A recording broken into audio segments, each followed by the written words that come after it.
Isang magandang araw mga kaibigan! Narito na naman po si Shenshen TV na magbabahagi sa inyo tungkol sa kwento ng pag-ibig. Pero kung bago ka pa lamang sa aking YouTube channel, paki-like lang po ng ating video, paki-click na rin ang subscribe button at ganon din ang bell icon para lagi kayong updated sa mga paparating ko pang mga uploads. Tumigas ang kanyang anyo. Hindi ko kailangan ng payo mo. Tinangka niyang bawiin ang kanyang kamay, subalit mahigpit ang pagkakahawak doon ng dalaga. Hinila siya nito paupo sa tabi nito. He shut his eyes tight. Please, Pura. What is that you want from me? Hindi ko gustong mag-usap tayo dito. I can stand being in the dark. Napatid na ang pagpipigil niya. That's why I'm holding your hand. There is nothing to be afraid of. I'm here. She gripped his hand tight. If this had been a different situation, Gip would have run outside. But to his surprise, he found that he could endure the darkness much better. It still freaked the hell out of him. Subalit wala ang mga pakiramdam. Na tila siya ay nasusuka o nauubusan ng hininga. Bumitaw ang isang kamay nito. Humawak yon sa ulo niya. It will help you if you lie down. Hindi mawari ni Gabe kung ano ang mayroon sa malamyos na tinig ng dalaga at nagpaubaya siya. He lay down and rested his head on her lap. Napapikit siya. Nang maramdaman ng marahang paghaplos ng kamay ni Pura sa buhok niya. I love you, Gabe. Dumilat siya. No! Lumipat ang kamay nito sa kanyang mga mata, kaya napilitan siyang muling pumikit. Hindi mo ba alam na masama ang nakikinig sa usapan ng may usapan? At yaman din lang na ginawa mo na. Bakit hindi mo papakinggan ng buo? When Alex asked me if I would accept him, alam mo ba kung ano isasagot ko? I told him I was in love with you. Muli na namang napadilat si Gip. You said that? Tila siya tigang na lupa na binuhusan ng isang drum na tubig. Bakit naman ako magsisinungaling? I'm truly in love with you. Napangiti na siya ng tuluyan. Kailan pa, ginagap niya ang kamay ni Pura at hinagka ng palad niyon. Hindi ako sigurado. Importante pa ba kung kailan? Hindi ba mas mahalaga ang damdamin? Napapikit siya. I love you so much, Pura makaraig. I know. I know how do you feel. Tell me, if you are starting to feel uncomfortable. Kami nga pala ni Lian ang may kagagawan ko bakit walang ilaw dito sa bahay mo. He managed to smile. He felt sleepy dahil patuloy pa rin ang kamay nito sa paghaplos sa kanyang buhok. Sabi ko na nga ba eh. Tell me about your mother. Maya-maya ay usal ng dalaga. Gip had never talked to anyone about his mother for whole decades. Hindi dahil sa ayaw niya kundi dahil sa wala siyang lakas ng loob. That was another fear he did not want to admit to. But there was something about the way Pura spoke. It gave him assurance. She loved me. She loved us all, even Dad. But I hated Dad because he loves only himself. A teardrop fell from Gip's eyes. The nightmare of his last day with his mother came back to him.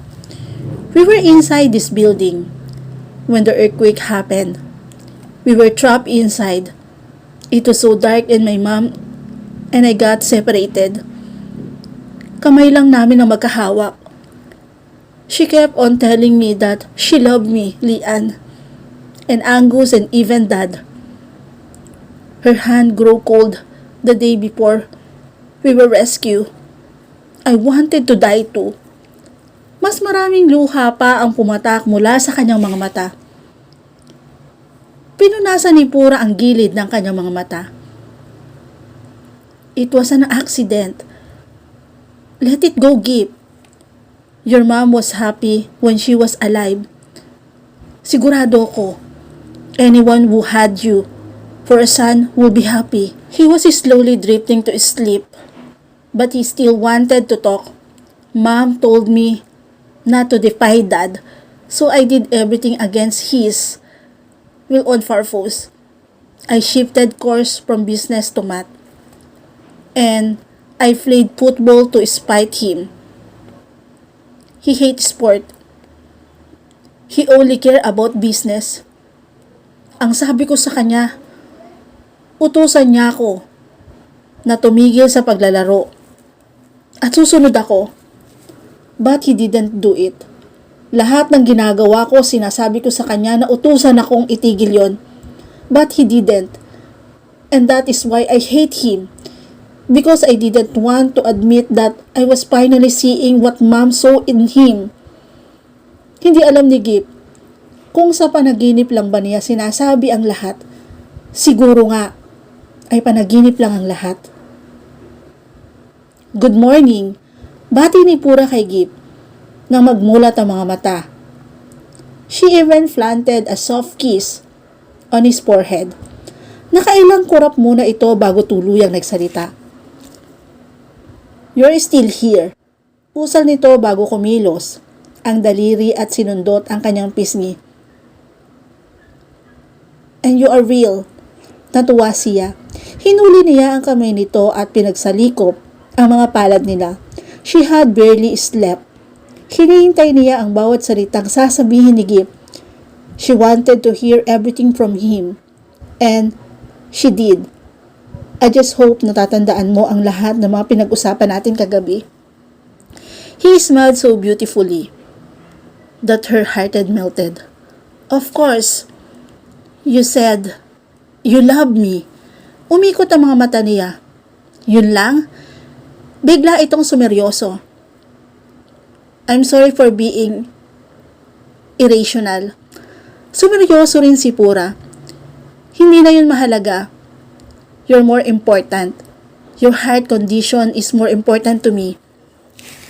Nangunot ang noo ng binata. Wala akong sakit. Sa puso niyan ha. Natatawang dinot-dot niya ang pisngi ni Gip. Hindi nang ibig kong sabihin. Fix your relationship with your dad. Bumangon nito. Let's not talk about that. Napapalatak siya. Ayan ka na naman eh. Kinuha niya ang cellphone at nagdial. Si Don Frederico ang tinawagan niya. Hello, Dad? Oh, hello, Iha. Ibig sabihin ba ng tawag mo na yan ay future daughter-in-law na kita? Hindi nakaligtas sa kanya ang pag-angat ng isang kilay nito. Yes, Dad. Pwede nyo na pong ayusin ni na Daddy at Mami ang kasal namin. Humahalakhak si Don Frederico mula sa kabilang linya. This is why I like you from the moment I first saw you. Are you with my son? Yes, Dad. Actually, gusto rin niyang kayong makausap eh. Pagkasabi niyo ay inabot niya rito ang cellphone sa kabila ng matigas itong pag-iling. Nang iduldol niya ang cellphone, sa binata ay napilitan itong kunin yon. He cleared his throat. Hello, Dad. So, the wedding is on again. Magkalapit lang sina ni Gip at Pura kaya narinig pa rin niya si Don Frederico mula sa kabilang linya. Yes, Dad. Oh, that's good. Sige. Ibaba mo na at baka nakakaistorbo na ako sa inyong dalawa. Dad, habol nito sa ama. Thank you. For what?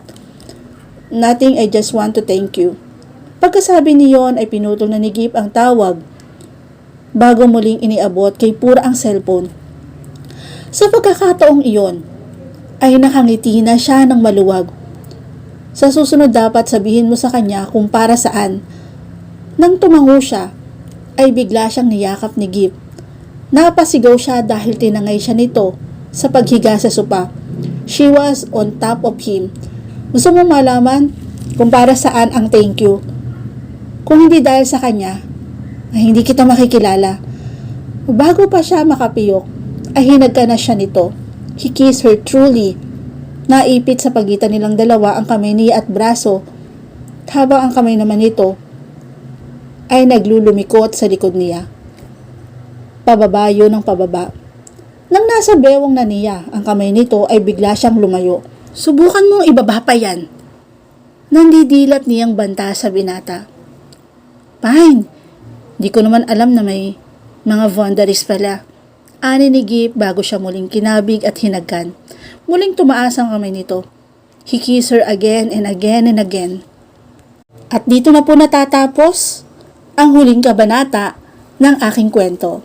Muli po, samahan niyo po ako muli sa iba pang kwento na aking ibabahagi. Thank you for watching and God bless all.